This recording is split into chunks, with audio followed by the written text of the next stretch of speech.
I got this for my birthday a while back, the 20th anniversary Rubik's Cube. Might have been for my birthday, might have got it for Christmas, I'm not sure.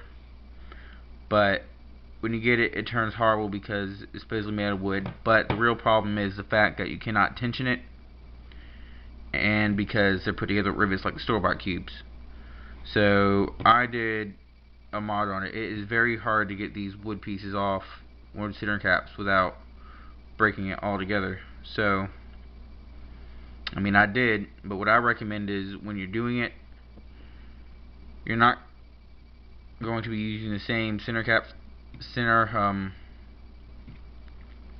axles, like I'm not sure what to call it, but you're not going to be using the same. You're not going to be using that same bit right there. You're going to make that piece yourself new. But what I did was what I recommend is right around those edges, you take a Dremel to it with the cutting edge and just go around the whole edge, around the whole side of it, as deep as you can without scarring it, and just go around the whole thing. If you got some plastic on it, that's fine. On the wood, just sand that off with the different bit.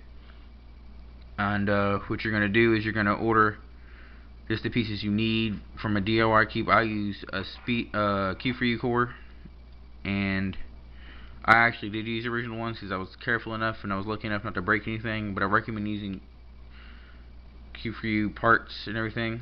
But for the inside, you're not going to mess with the pieces that are connected to the wood.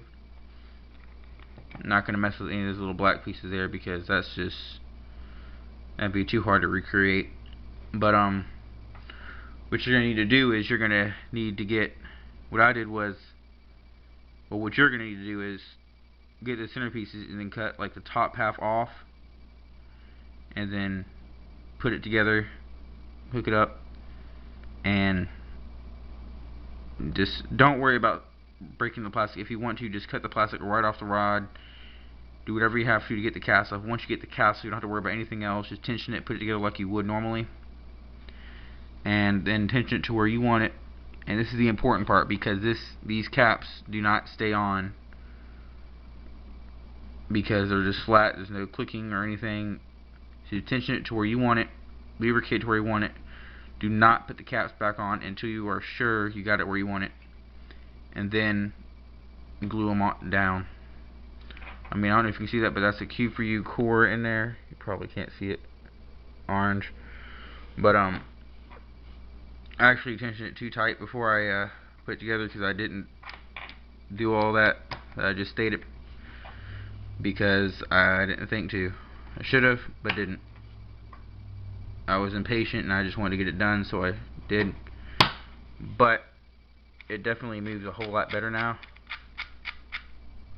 The quarter cutting still, I don't like to do corner cutting because it loosens the screws and I don't want to strip the screws. I mean, before it was a nightmare to turn. I mean, and it's like a breeze comparator. It's not going to be frictionless, obviously. It's made out of wood, but I definitely recommend doing this mod. It looks cooler. I mean, you can hear the clicking in the springs, but I highly recommend this.